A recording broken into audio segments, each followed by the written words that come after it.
It was a small thing. In 1979, there was an Islamic revolution in Iran, and by overthrowing the king of Iran, Mohammad Reza Pahlavi, Iran became an Islamic republic under the leadership of Ayatollah Ruhollah Khomeini. There were mainly Shia people in Iran, and most of its neighboring Arab countries were inhabited by Sunni Muslims. Countries like Iraq, Kuwait, and Saudi Arabia were afraid of this Islamic revolution in Iran, and all decided to attack Iran together. In this way, the president of Iraq, Saddam Hussein, advanced, and he waged a war against Iran with the support of the rest of the Arab countries. But this war continued for 8 years without any conclusion. And finally, after the intervention of the UN, it ended with a ceasefire in 1988. In this long war that lasted for 8 years, Iraq suffered a major financial loss, and the economy of Iraq was destroyed. Due to this war, Iraq's foreign exchange reserves were destroyed, and the foreign exchange of about $40 billion was lost. In debt to Iraq, in which most of the debt was given to Kuwait and Saudi Arabia. But after some time, the situation became such that Kuwait and Saudi Arabia, which had been standing with Iraq until yesterday, now began to look at Iraq and pressure Iraq for their money, due to which the war between Iraq and Kuwait broke out soon. The war was also such that not 1 or 2, but 35 countries united to defeat Iraq. And this is how Saddam Hussein's bad times began. After all, who was Saddam Hussein? Why did Kuwait and Saudi Arabia, who stood with Saddam Hussein, leave him? How did Iraq become the victim of a big crisis in Saddam Hussein's reign? And how did Saddam Hussein's small mistake? The whole Iraq was in deep crisis. Saddam Hussein was born on the 28th of April 1937 in a village named Halabja, located in Tikrit. His father Abdul Majid had died of cancer before he was born. Her elder brother also lost his life due to cancer when he was only 12 years old. During both incidents, Saddam Hussein was in the womb of his mother Subhat Ulfa al-Musalat. His mother tried to commit suicide by abortion, but it was not successful. When Saddam was born, all the thoughts of suicide came out of his mind, and his mind changed. However, due to the still bad financial condition, he could not keep his child with him for a long time. For this reason, he handed Saddam over to his uncle Khairullah Talfa. His uncle was a retired army officer and worked for the Iraqi Nationalist Party in Tikrit. But after a few years, Saddam's uncle was arrested for overthrowing the pro-British government of Iraq.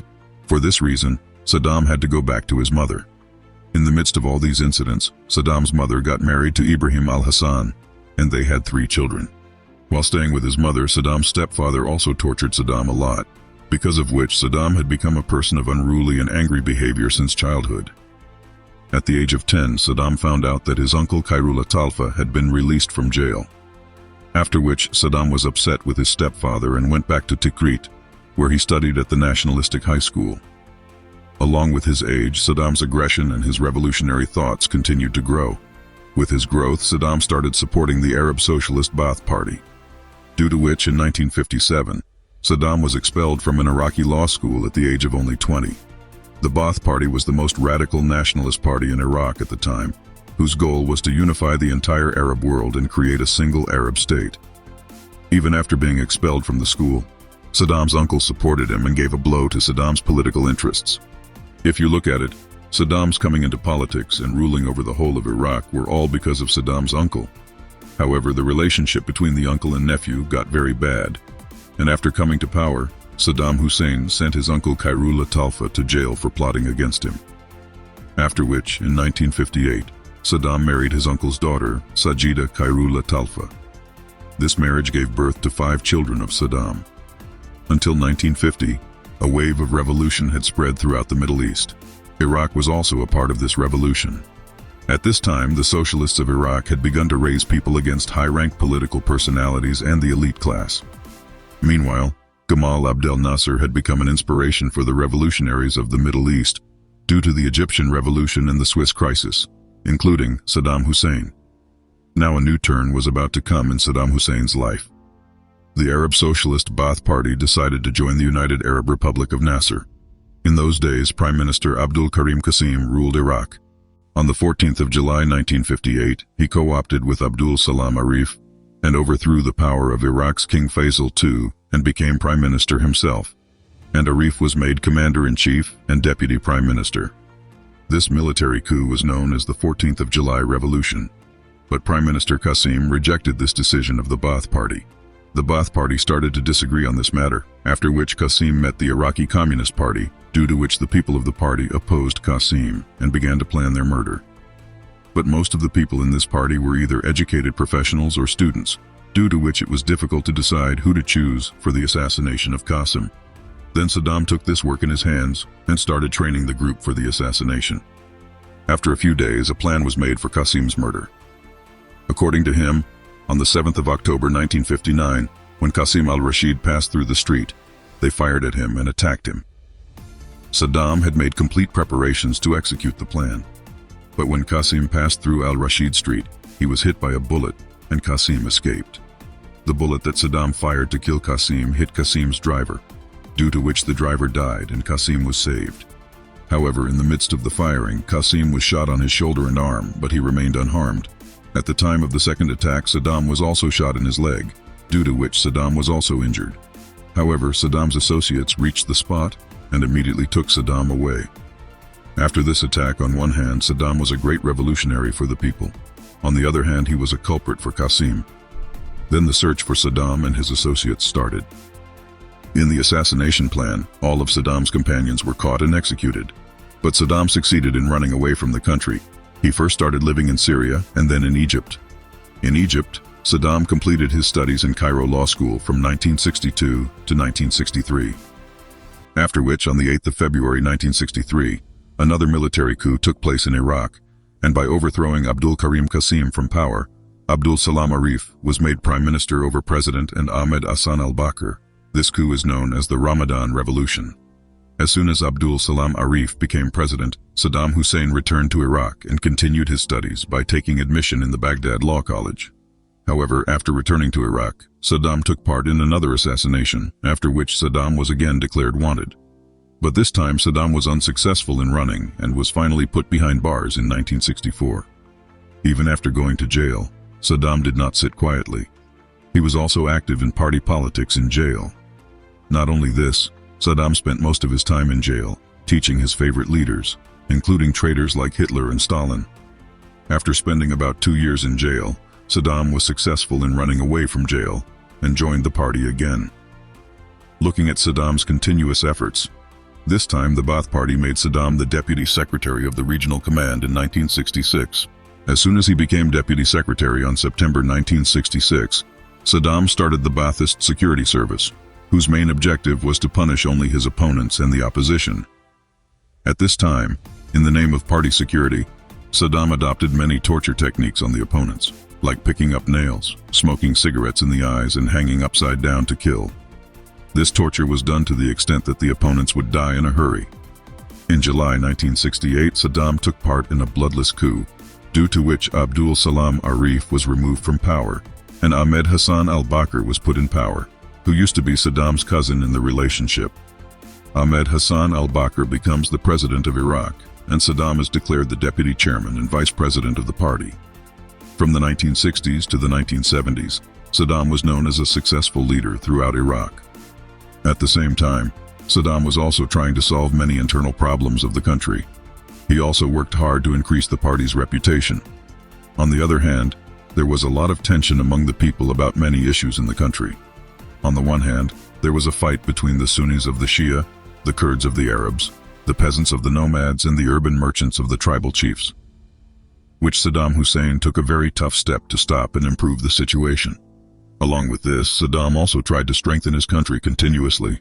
On the 1st of June 1972, Saddam started developing Iraqi oil industries, and exactly a year later, due to the oil crisis of 1973, the price of oil increased in the international market, and the economy of Iraq benefited a lot from it, which led to the rise of Iraq as the most powerful country in the Middle East. Saddam Hussein made many policies to develop his country, including free education for Iraqi people, infrastructure development. Iraqi soldiers and their families were supported in every way. Apart from all this, Saddam also focused on the agriculture sector and hospitals, due to which both these sectors got a good boost.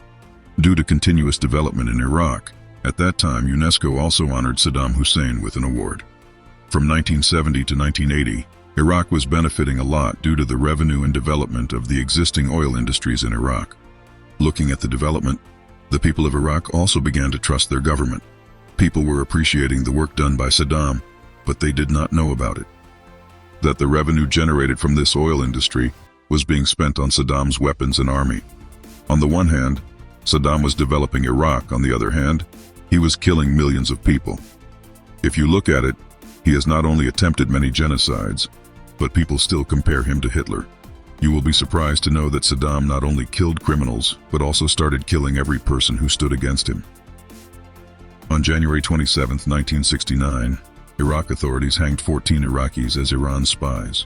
Of the 14 people hanged, 9 were Jews, 3 Muslims, and 2 Christians. To support the major population of Iraq following Saddam's decision, which he later got, in 1982, Saddam Hussein had killed 160 people near the Shahi town of Dujai in Iraq. He thought that these people had attempted assassination on him. All these crimes were still smaller than the rest of Saddam's crimes because what Saddam did to the Kurds was really heartbreaking. From 1986 to 1989, Saddam led a genocidal campaign against the Kurds in North Iraq. 182,000 Kurds were either killed by poisonous gas or made to disappear. Around 3 lakh Kurds were deported to Iran. Along with this, during the Iran-Iraq War, when the Iraqi-based Kurdistan Democratic Party made allies with Iran, Saddam planned to punish the clan and its leader, Masoud Barzani, in which about 5,000 people were killed. Many of the dead were not even 10 years old, but Saddam did not care about all this. Due to Saddam's developments, now the people of the country were chanting the name of Ahmed Hassan al-Bakr instead of chanting the name of Saddam Hussein. And because of this, al-Bakr started to worry about Saddam, due to which he joined hands with Syria to bring Saddam Hussein down in the eyes of the people. But Saddam Hussein did this wrong, and al-Bakr had to leave his seat, after which on the 16th of July 1979, Saddam Hussein becomes the president of Iraq, and Iraq falls into Saddam Hussein's hands. Within a week of becoming the president, Saddam held a conference of the Ba'ath Party, where he presented the first example of cruelty in front of the public. Out of the 250 party members who came to attend this conference, 68 opponents were betrayed and expelled from the party, and 22 people were killed. By August 1979, Saddam had either killed all his opponents or put them in jail. Seeing this kind of decisions of Saddam, the people who considered him a hero, now the same people started to consider him an executioner. Due to Saddam's brutal steps, he also had to take special care of his security. More than one arrangement was made for Saddam's security. Many rules were made, one of which was such that whenever Saddam's general came to meet him, the first thing was the general's full-proof checking, in which his clothes were taken off and checked, and then after washing those clothes, the general was given permission to meet Saddam. Not only this, Saddam's food was also taken care of. Saddam was afraid that someone might add poison to his food. For this reason, before eating Saddam's food, the chef's son used to taste the food. Not only this, Saddam's security was so great that not only one but many palaces were built for Saddam's residence, in which Saddam's body doubles used to live. These body doubles were also given special treatment like Saddam, so that no one could find out who the real Saddam was. 1979 was the time when the war between the two countries was at stake. During these days, the king of Iran, who had been ruling for 25 years due to the Islamic Revolution in Iran, Mohammad Reza Pahlavi, had to leave his seat. And in the leadership of Ayatollah Ruhollah Khomeini, Iran became the Islamic Republic. Because of this Islamic revolution in Iran, the neighboring countries of Iran like Kuwait, Saudi Arabia, and Iraq were scared, because there were more people in the Shia community in Iran, whose number was lower than that of the rest of the Arab countries. These countries felt that because of this revolution, the Shia community of their country should not be disturbed anywhere, and their power should not be in danger. In such a situation, many countries provoked Saddam, in which Kuwait and Saudi Arabia were at the forefront. Saddam Hussein also thought that maybe he could attack Iran and take back his lost land in 1975 due to the Algiers Agreement. With this thought, Saddam Hussein attacked Iran with the support of Kuwait and Saudi Arabia. A few days before the start of the war, Saddam had killed the senior ministers of his country's Shia community, which threatened him with this Islamic revolution. Saddam thought that Iran will not be so strong from the recent Islamic revolution that it will be able to compete with the Iraqi army. And because of this, Iraq's war will be easily won. In addition, those days, Iraq was the 4th largest army in the world. Perhaps this is why Saddam Hussein had hoped for his easy victory in Iraq, but it was the other way around. At the behest of Ayatollah Ruhollah Khomeini, Every person in Iran set out on the streets to participate in this war. The war that Saddam had considered a few weeks of fighting, Iran-Iraq War, lasted for about 8 years, in which Iraq did not even get a single inch of Iran's land, but was indebted to Iraq for millions. In fact, when Iraq started this war, Saudi Arabia and Kuwait openly helped Iraq in the form of a loan. While taking the loan, Iraq thought that once Iran won the war, they would have no shortage of money. But what happened was that it gave birth to a new economic crisis in Iraq. After which Iraq understood that it was not possible for them to continue the war.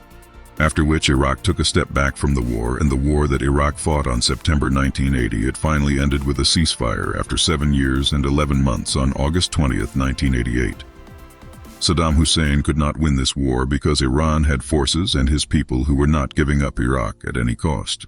In this war, America was also helping Iraq to provide weapons, while Kuwait and Saudi Arabia were financially supporting Iraq's victory. This fight has been going on for years, despite every effort. The result has not been in anyone's favor, and the UN. On the 20th of August 1988, a ceasefire agreement was signed between the two countries.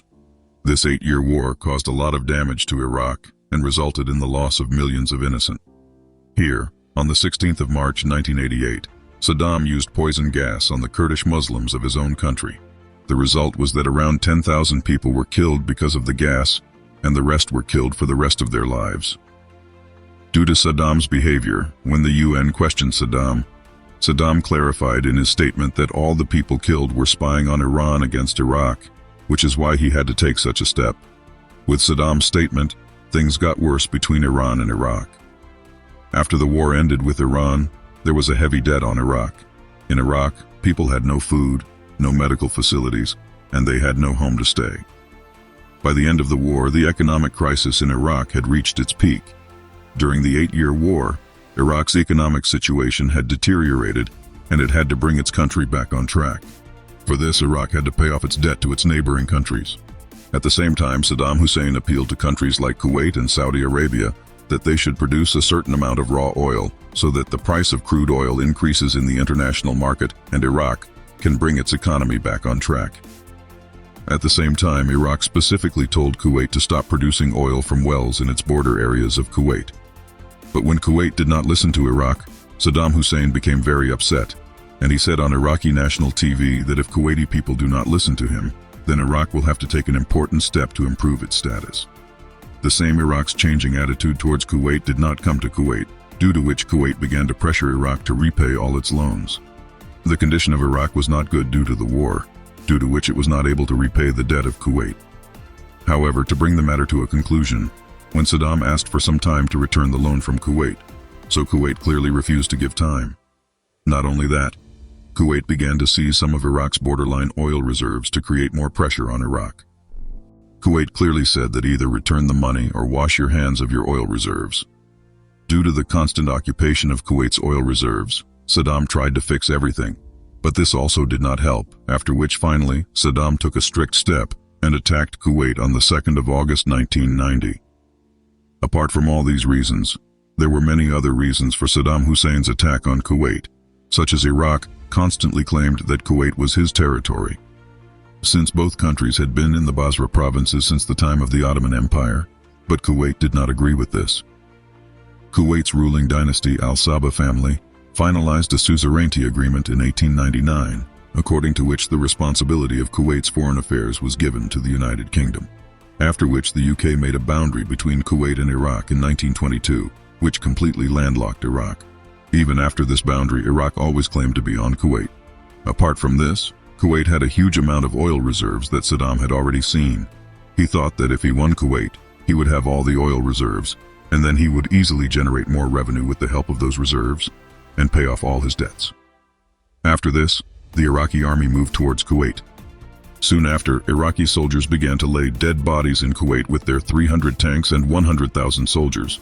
In front of more than 100,000 Iraqi soldiers, the Kuwaiti army showed equal resistance and surrendered. Iraqi soldiers were ordered by Saddam to capture Kuwait City directly and capture the royal family there.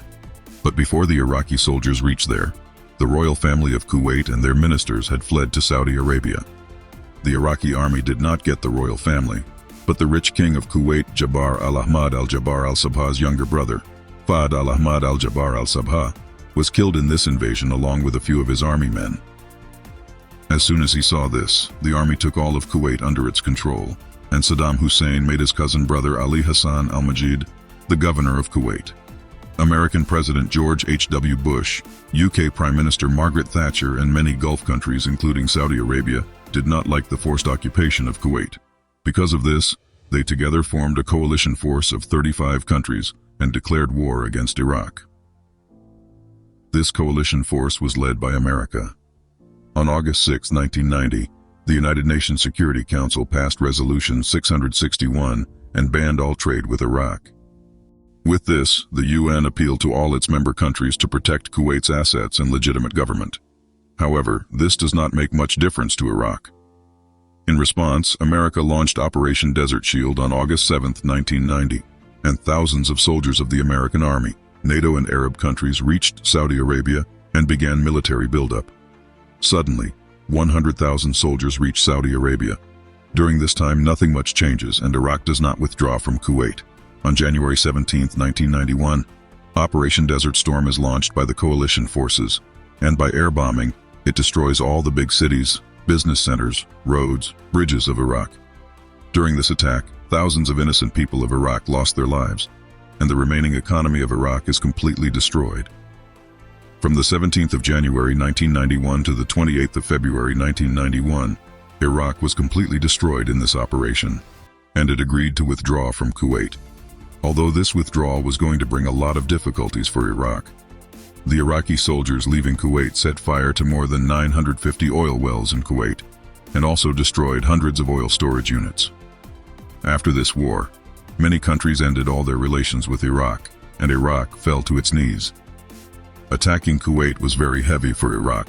Iraq should not fight again. For this, America burned all Iraq's bases, weapons, and war resources. The Atom Research Center here was also blown away. In total, about 263,000 Iraqi soldiers were badly affected by this war. This war also affected civilians a lot. Many people lost their lives and were imprisoned for many lives. Many of them were imprisoned as prisoners of war. In this war, about 11 million barrels of oil were split in the Gulf, which caused a lot of harm to marine life and wildlife. Around 80 oil tankers and ships also sank in the Gulf Sea, which caused heavy pollution in the Gulf ecosystem. Also, while moving back, Iraq set fire to around 600 oil wells in Kuwait, which caused a lot of damage to the global environment. However, Saddam remained the king of Iraq and tried to rebuild Iraq. On September 11, 2001, Islamic extremist group Al-Qaeda attacks America on the leadership of Osama bin Laden and changes America's history forever. After a while, American President George W. Bush invades Iraq by accusing Saddam Hussein of weapons of mass destruction. The Iraqi people were also very happy with this decision, because somewhere these people were also upset with Saddam Hussein's taunting. Meanwhile, Saddam Hussein became underground, hiding from the eyes of the world. Even after 1 million attempts, Saddam had not yet been in the hands of the U.S. Army. For this reason, after the last attempt in the Adwar town of Iraq, the American Army had made a plan to leave Iraq, for which the helicopter came to take all the soldiers from there. But then a U.S. soldier felt something.